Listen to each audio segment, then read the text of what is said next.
Hello, my name is Caitlin Germain, and I am the co-athletic director at Notre Dame Academy alongside Miss Patricia Provost, who is also our field hockey coach. And I'm speaking to you today to review some of the guidelines and expectations as we embark on our fall two season. I will say that following this presentation, we'll also be holding a virtual Q&A for any student athletes and parents who still have questions. And all of this information will be provided on our school website as well. So just going through the agenda here, I want to address timeline and expectations as we lead into our fall two season. Talk about general guidelines for student athletes in a normal world and differentiate that with protocols now that we're in a COVID world. At the end of the presentation, I've also come up with some frequently asked questions that I hope will be helpful for you as you make decisions to embark on athletics at NDA. So on January 29th, the MIAA approved a fall two season. The time frame for this season is going to be from March 1st to April 25th, which means March 1st is that first day of practices and tryouts for cross country, field hockey, soccer, and volleyball. There will not be a postseason tournament.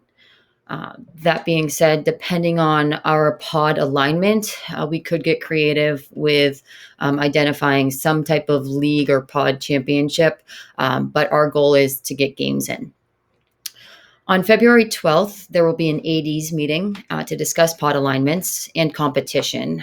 So while I would love to be able to give you a schedule here today and tell you who we're playing, we will not have that information until February break. So midweek of next week is my goal. And those schedules will be posted on the website. This chart gives you a rundown of our 4 seasons, and they are adjusted seasons due to COVID. In a normal year, we have a 3-season schedule with fall, winter, and spring. But due to that fall to add in, we are now using that time block for our volleyball, cross country, and track, field hockey, and soccer teams. For our spring student athletes, you can also see our offerings in that last column there. And with everything that is listed, ultimately it breaks down to numbers of participants and the interest level. So going off of last year's numbers, as well as the interest surveys that were pushed out this year, we're hopeful that we can provide offerings with all of these teams. I put this slide together just to give you an idea of why we're doing what we're doing. I know having sports in the COVID world, to some people might lead to questions. But ultimately, we really feel that providing after-school extracurricular opportunity has so much benefit to our students and student athletes' growth. So you can see with the bullet points here, by offering after-school sports programming, we're helping to support the social and emotional well-being of our student athletes, trying to create a sense of normalcy, promoting physical activity while controlling social distancing. We're engaging student athletes to assume responsibility and take accountability, regardless if you are in person or remote learner. And by offering sports, we're preventing students from engaging in other less healthy extracurricular outlets. And any students that might want to play on a club, travel, or AU team, now we're hoping that we don't lose those student athletes and that they can really benefit from representing NDA in the sports arena. This slide here just talks about general responsibilities of a student athlete, and this would remain true in a normal year. Academics is number one as a student athlete, so you need to be in good academic standing to be eligible to participate in sports after school. And the bare minimum requirement is that you're in attendance, not only for the entire school day, but also for every practice and every game. Students must be present in school for the entire day in order to participate in the practice or event for that day. And in a normal year, the time commitment varies from by sport and by program, but that could range anywhere from 5 to 6 days a week for approximately 2 hours. I will say this year, and as we lead into fall two, the time frame for practices is cut down to about an hour and a half, and there's limits on the days that we can practice. And this is primarily due to the fact that we're under 2 feet of snow right now, and we'll be using that gym for all of our sports, especially in those first 2 weeks. And that last bullet point with communication, it is a big goal for us to teach this life skill for student athletes to address issues or conflicts or address questions with their coach. So that means if there's a student athlete questioning her role on the team or status or playing time or can't make practice because of an extra, some other conflict, it is up to the student athlete to speak to the coach. And that is in place of a parent sending an email. We really want to teach our girls to take ownership and responsibility for any of their issues or questions that they have in regards to sports. So how will fall two look? So practices, as I said earlier, will begin on March 1st for cross country, field hockey, soccer, and volleyball. Each sport has been adjusted by the MIAA in order to meet EEA guidelines. So I strongly encourage all student athletes, parents, and the coaches to review this link.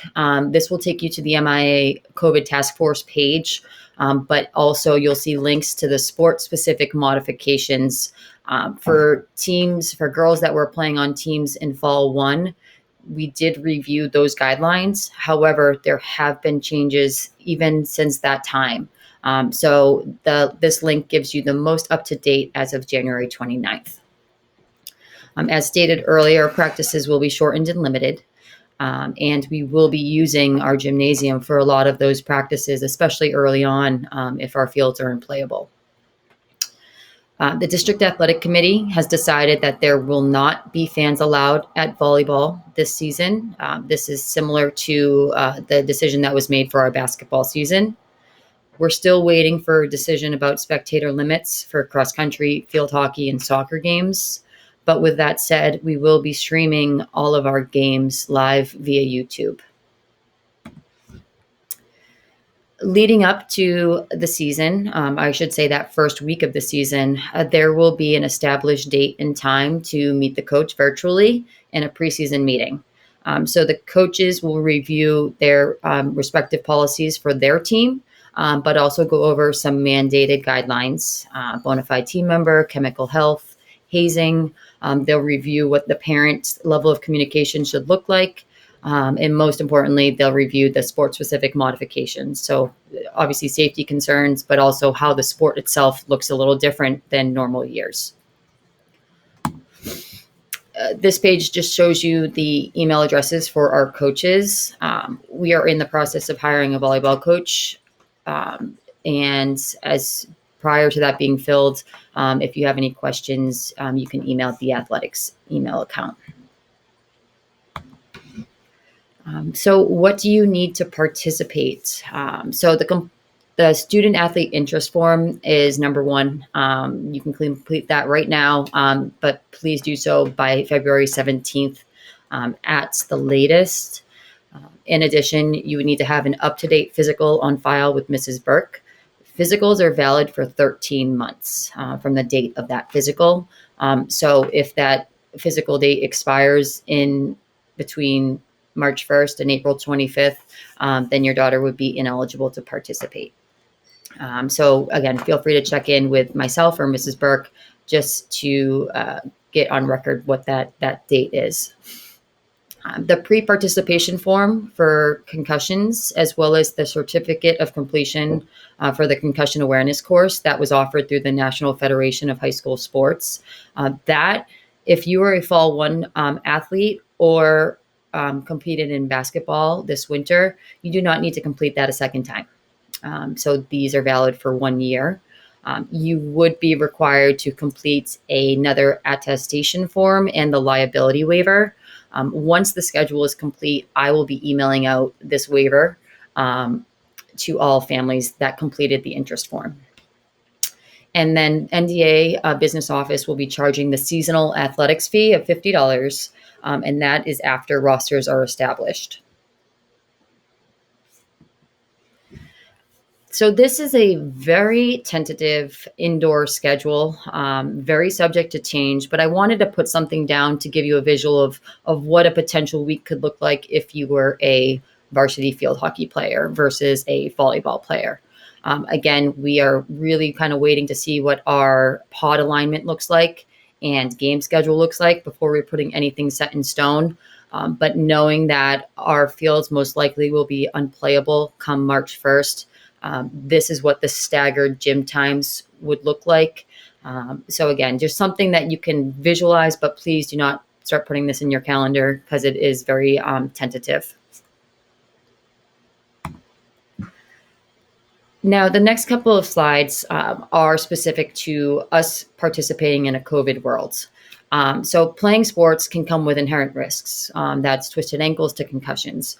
But with COVID, now there are additional risks that we need to be prepared for. And the first thing that I want to bring to your attention is that tracing and checking for symptoms prior to attending any type of school event or sport practice or game. It is so important that if anyone is showing symptoms, they should stay home, test, and then isolate in accordance with the Department of Public Health guidance. Mrs. Burke has been amazing when it comes to managing these situations. Again, knock on wood, this doesn't happen to us, but it's our reality right now.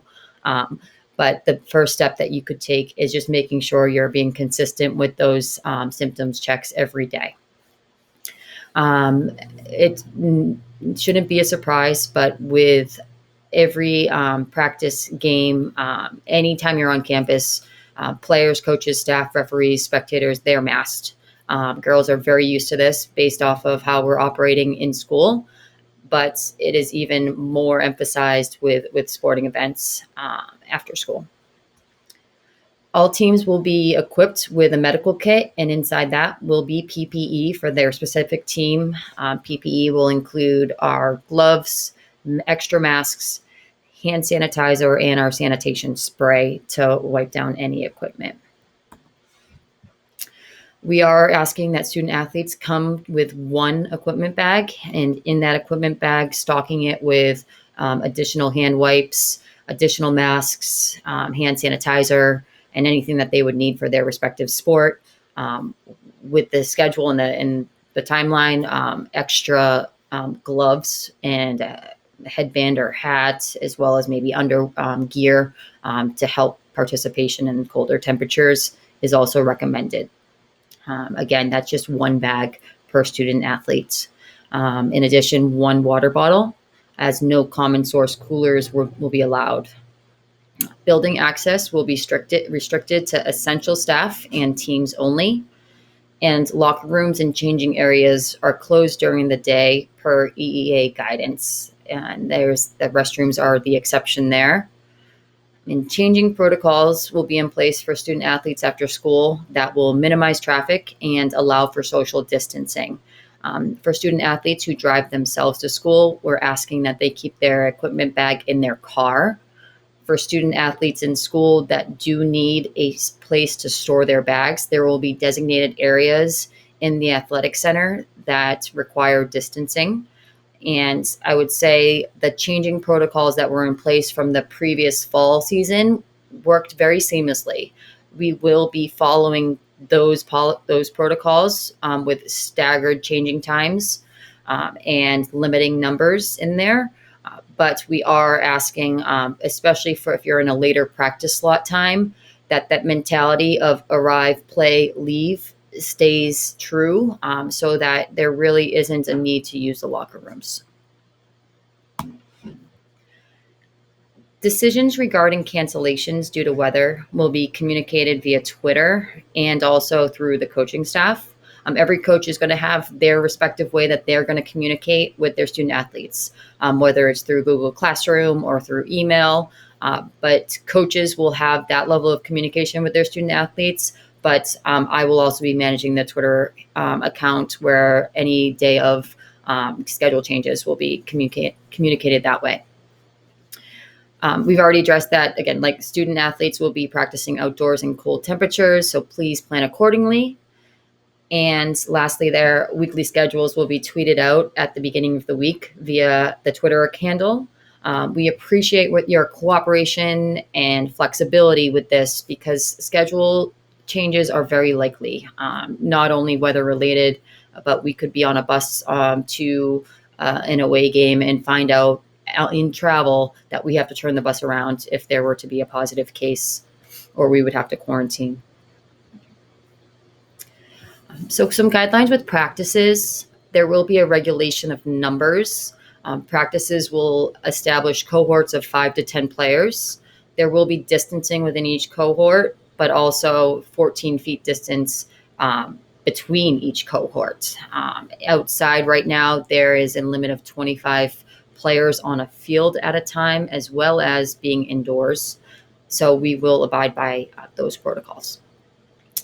Practice times will be communicated by our coaching staff to ensure efficient drop off and pickup. And that's something that we're really asking our parents to be cooperative with, knowing that girls are really not allowed to congregate inside the athletic center after or before practice. There will be no sharing of equipment, and there will be minimal use of equipment. So anything that is used, like balls, pennies, cones, they're required to be sanitized before and after use. No benches will be used, and bags will be spaced out away from the playing surface, but also away from each other bag. And lastly, it is likely that student athletes will be in the colder temperatures. I think I've already read this slide here, but yes, just plan accordingly for the outdoor temps. And again, knock on wood, we do not have to deal with a positive case, but should a player be quarantined because of a positive COVID-19 designation, she's required to submit documentation from a medical professional prior to returning to a team's game or practice. This is a new guideline that was issued just for fall 2. Prior to this, student athletes could return just with a notification from the DPH releasing them on a certain date once they fulfilled their isolation period. That no longer stays true for our fall 2 student athletes. So an additional step needs to be taken where documentation from a medical professional, so their primary health care provider, needs to release them prior to being able to go back to practice or games. And a student athlete must participate in a minimum of 1 practice before returning to interscholastic competition. So if a student athlete who tested positive was able to return back on a game day, she would not be able to play in that game until she had 1 practice under her belt. These platforms are what we use for communication and sharing information. So the NDA website, there is an athletics tab on there where you can access the calendar as well as registration materials, as well as any pertinent information. I manage the Twitter feed, and that's pretty much what I'm using daily to notify about schedule changes, highlight student athletes, post about the game day. So I really encourage, if you're not on Twitter, to get on Twitter and follow that handle. The MIA website can also be used to access game schedules.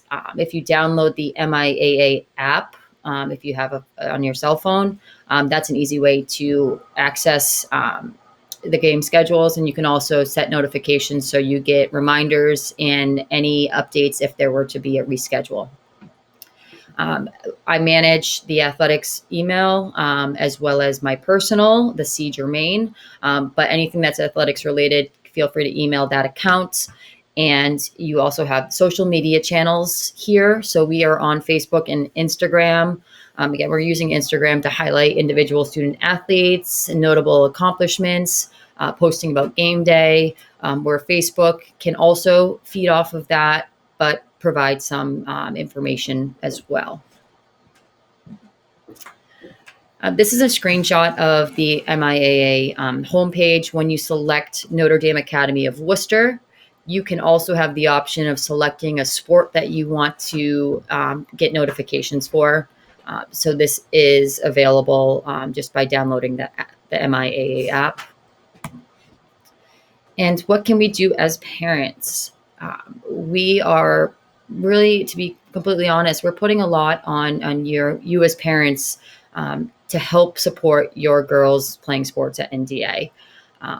We know that this is a very different year and it's not normal, but I can say the experience this past winter has been extremely positive, and it's been primarily because of the support system that the parents have, the role that they've played with their daughters. So if you can understand that this is just, it's not a normal year, but we're doing our best, we would be so appreciative. Understanding that patience is something, being flexible is really important, especially when we have a lot of game changes that are happening last minute. We can be ambassadors for our community. And ultimately, we're asking you to be healthcare workers. So, again, checking in with your daughters before they go off to school and making sure that they're not showing any symptoms. And you yourself, if we are allowing spectators, if you're not feeling well, that you're also staying home. So the next couple slides are frequently asked questions. So I'll be running through these quickly. And then before we end, I'll just let you know there will also be a town hall Q&A on Thursday, February 11th at 6 p.m., where myself and Ms. Provost will be if you have any other questions following this. So we'll just kind of rattle through these. So will the fall 2 season have a postseason tournament? And the answer is no. That unfortunately we want to prioritize getting games in.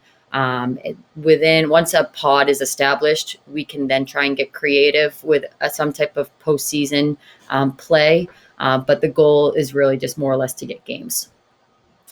Can I send my daughter with another parent and or student athlete to be transported to an away contest? So the answer there is similar to NDA school policy. If you were riding in the car with another student athlete, the expectation is that everybody is masked. If my daughter travels out of state, will she be able to practice or play? So as of now, this is ever changing, but as of now, we'll abide by Governor Baker's guidelines for out-of-state travel. And if there is a mandate that requires quarantining after traveling out of state, then we would expect our student athletes to abide by this. What if a player or a coach tests positive for COVID-19? So we'll work with school and local officials to take the necessary precautions to negate the spread of the disease. So that means we'll be contact tracing. So that's why it's important. Our coaches will be taking attendance for every practice and also tracking cohorts. So we would obviously use that contact tracing method to inform anyone that needs to quarantine to do so. And we'll be requiring a note of clearance from a healthcare provider before a student athlete can get back to the playing arena. That being said, there's also a gradual return to play protocol, as student athletes must participate fully in at least one practice prior to playing in a game.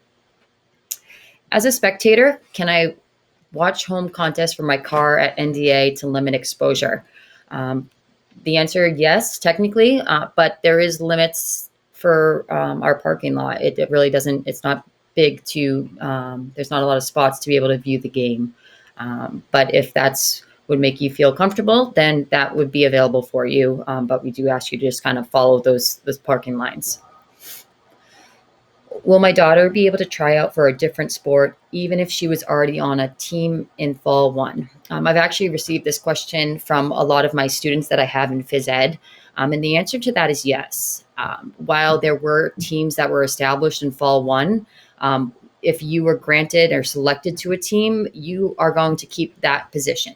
That being said, if you want to try out for a different team for fall 2, we will give you that first week of practices that would serve as a tryout for that team. So, for example, if you were on the soccer team, but now you've made the decision that you want to go out for volleyball that wasn't offered in Fall 1, you will be able to. But please, when you're completing the interest survey, you just reflect that you want to try out for that sport in the survey. Can 7th and 8th graders compete on a varsity team? The answer to that is yes. That's unique to NDA because we operate under one principle. In the event that a sports team's season is suspended or canceled, what would happen? Well, let's hope that doesn't happen, number one. But if it were to happen where something out of our control requires us to suspend interscholastic competition, then we would still look to be creative to provide variations of programming after school. And safety has to be the number one prevailing measure for what we're doing. But if it's safe for us to offer some type of practices or skills work after school, then we'll look to do that. How will student eligibility on a daily basis be determined in accordance with remote learning? So this is a good question now that we have a lot more remote learners at NDA. Remote learners are eligible to participate in sports, but attendance is still tracked as teachers are tracking remote learners. So if it were the case where you are tardy or dismissed, whether you're in person or remote, there would need to be additional approval from Ms. Haley in order to report to practice that day. And if a student is a remote learner because she's showing symptoms, then she's not allowed to practice that day.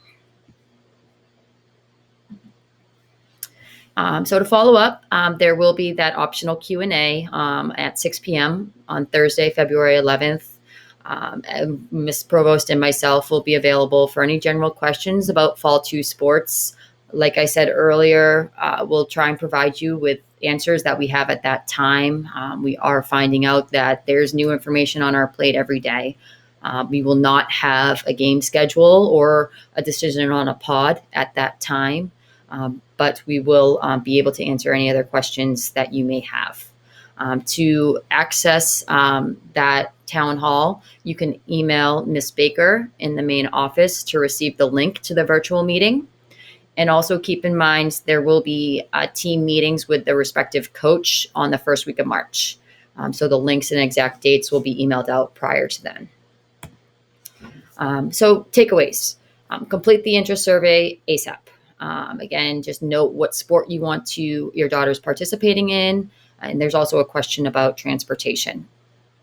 Make sure that all of your paperwork is ready to go. So that includes that up-to-date physical. If you submitted the concussion certificate from Fall 1, you do not need to complete it again. Based off the responses from the interest survey, I will be emailing out a liability waiver that we need to have on file prior to March 1st. You can stay tuned for more information on exact schedules and those coaches meetings by following me on Twitter. And again, we'll have another email that is sent out when we have those details. You can follow me on Twitter and download the MIAA app. And lastly, something that's unique this year is we are having online team stores for each respective team. That will launch this week. The store will stay open for 2 weeks, and we need to close that date at that 2-week mark so that we can process orders in time for the season. So I'll tweet out the links when we go live with that. So I think that's really it for me. I wish you and your daughters all the best with, again, managing the world that we're in, but also providing support so that we can have another successful season. Thanks again, and have a great rest of your day. Bye.